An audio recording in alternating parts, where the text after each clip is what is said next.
August. What's happening, brother? Hey guys, how are you? All right. Sorry about the technical difficulties. That's live radio. I can hear you guys, but I guess you couldn't hear me. So I was just listening to the song a little bit, and I said I'll call back. So Mass is your favorite band, right? Yeah. Well, tell us what's going on in your world, brother.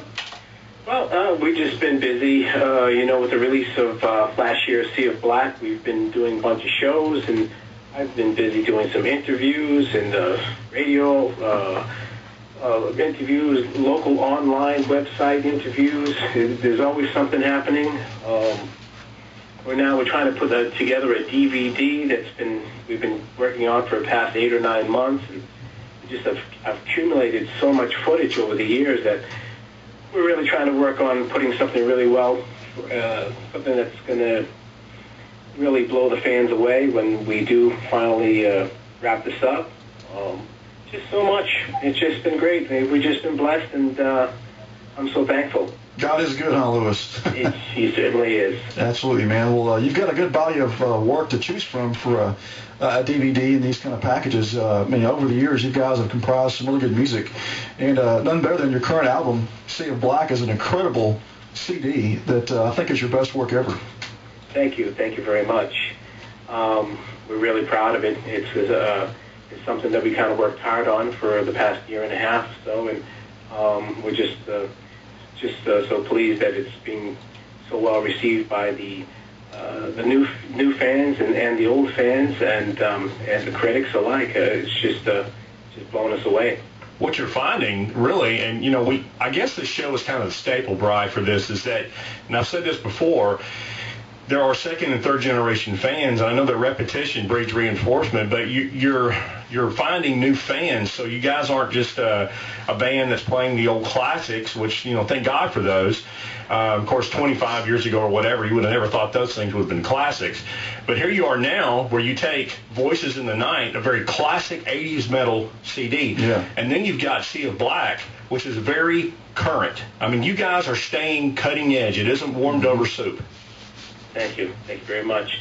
We feel the same way. I was listening to Michael Sweet talk a little bit too, and when we go out and perform, we're seeing the same things. So we're seeing the younger kids in the crowd, 8, 9, 10 years old, that are coming to the all ages, and it's their parents that have got them into Mass, or their uncles or their brothers, or passed down their CDs or their albums, and they transform them over to their CDs, and it's just a whole new generation of Mass fans.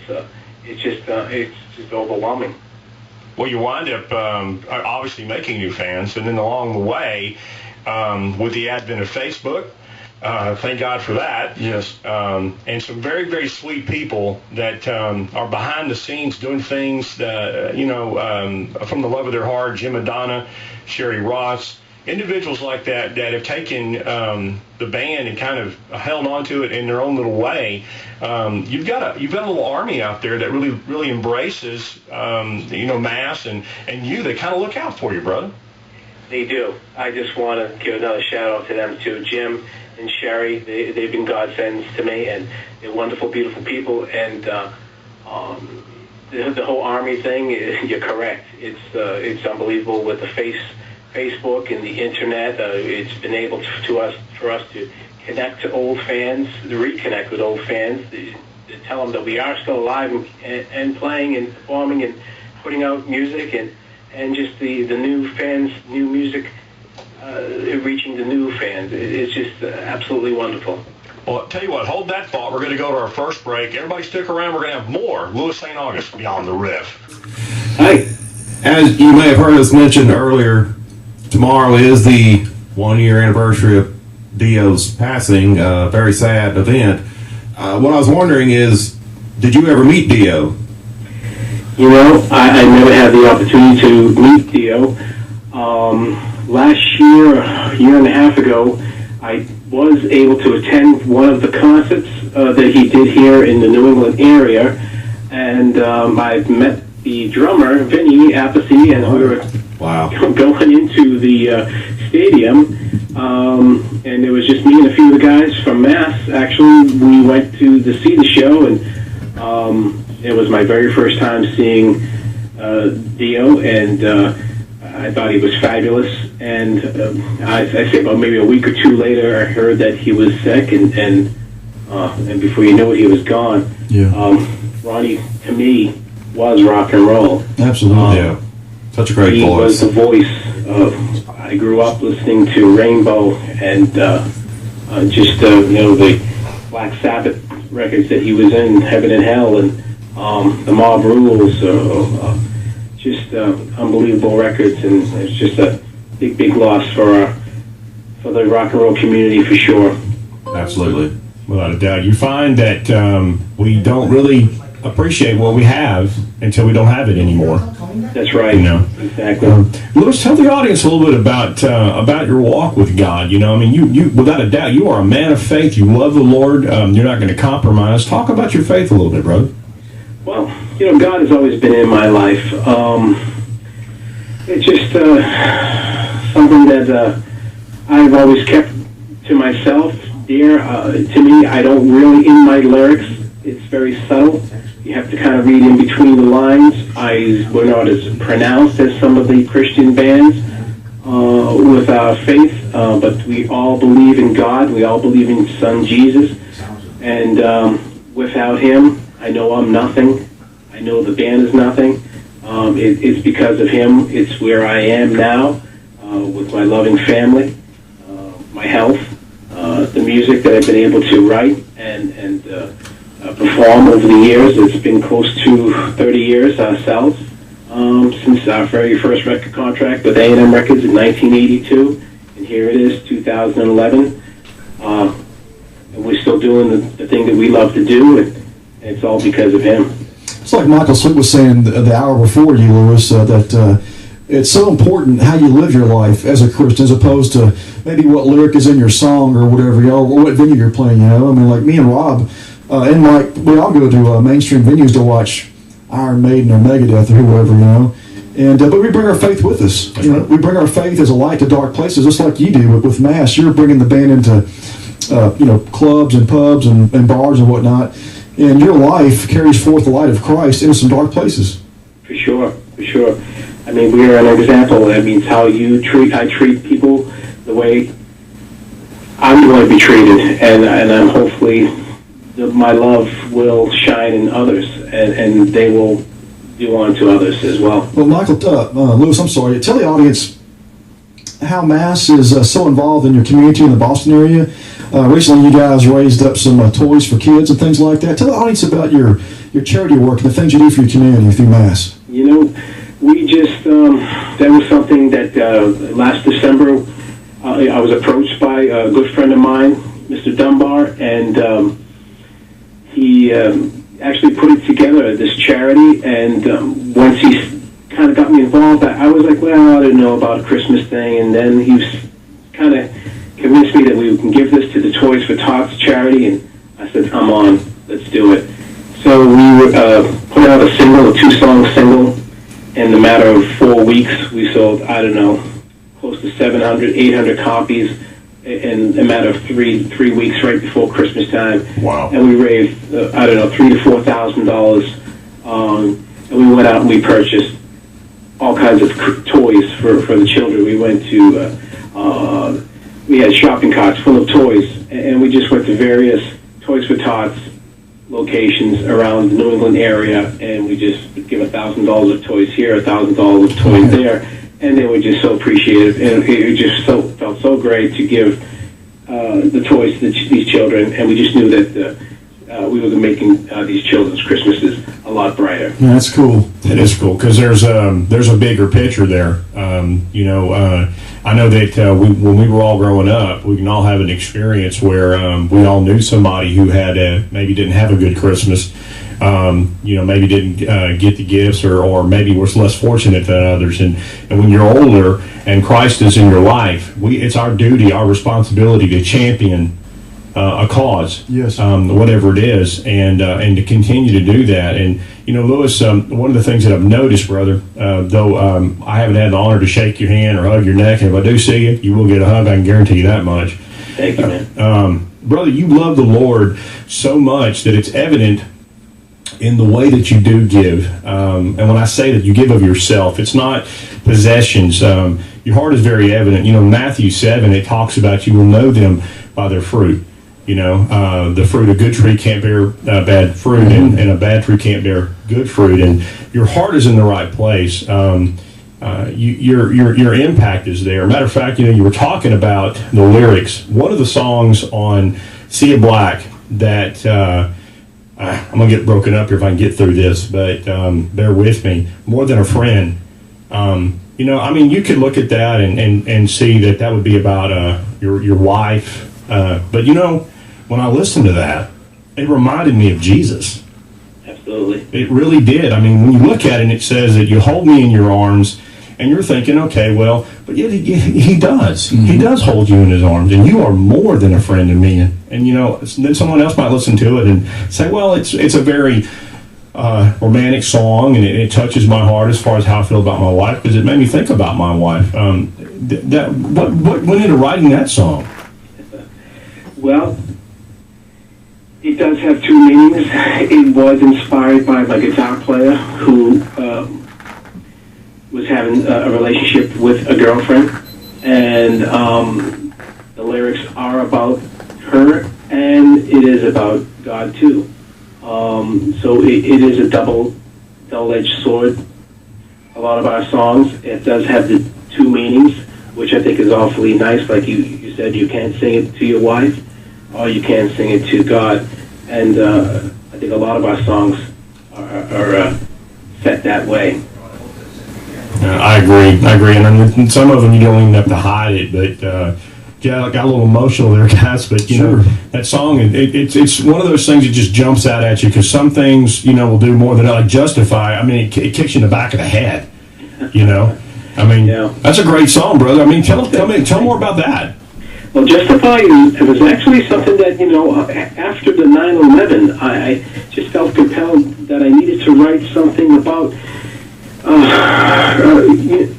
the war and about our search for Bin Laden, and lo and behold, we caught him. And not that I, believe in an eye for an eye, but I think justice was served in this case with the many losses of our American lives in the tragic 9/11, and that's what kind of spurred those lyrics and that melody for that song, and I just think it's a great rock song too.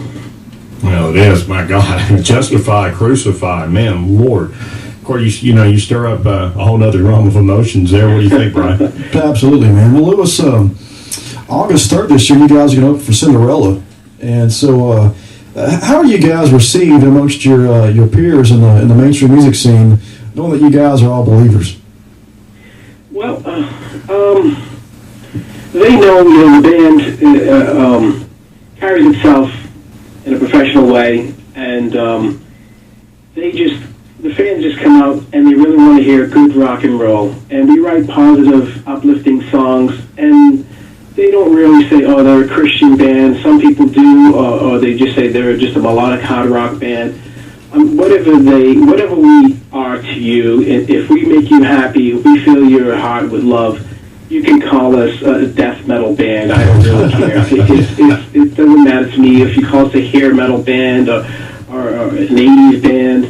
We just feel like we're just a melodic rock band that tries to inspire and uplift through our song and our melody.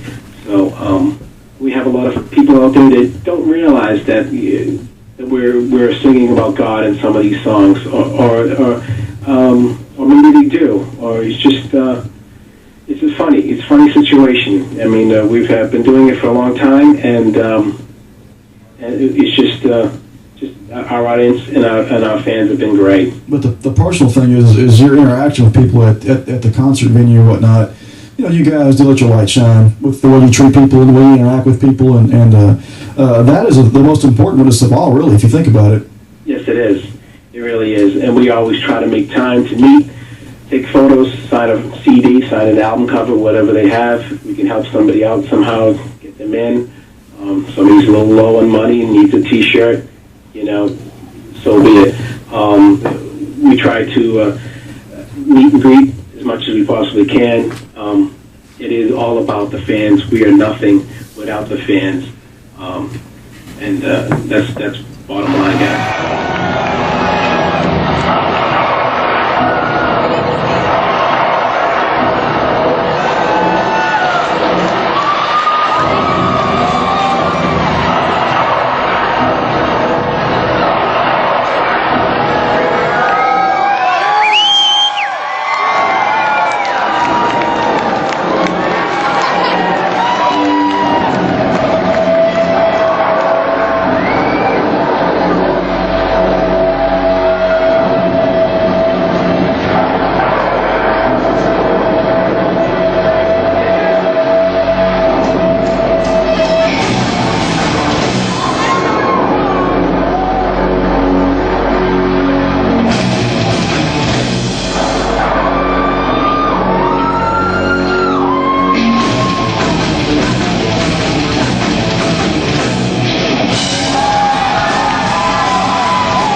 Falling from Grace off the new CD, The Sea of Black.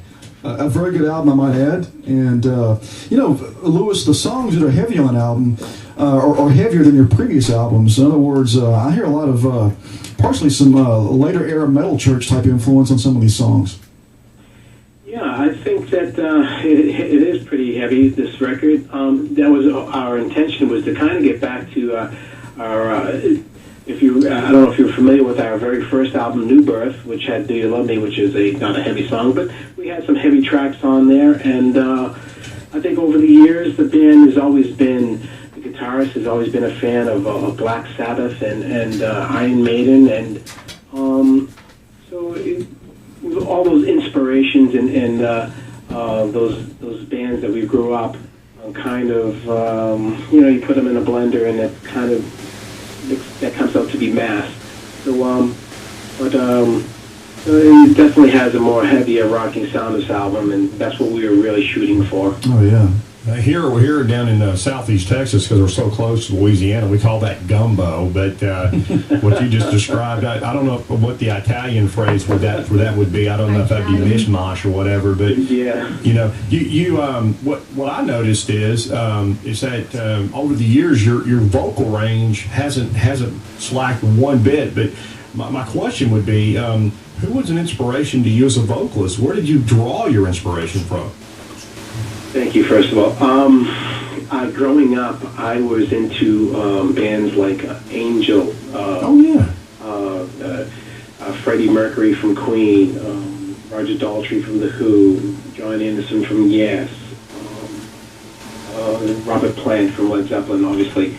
Those were probably the artists that I go into my room and put my album on and go and do my breathing exercises and try to emulate them and try to hit every single note, and so that was my inspiration. Those were my idols growing up, and so I think that's if you take those group of fellas, that's what you have, a Lewis vocal.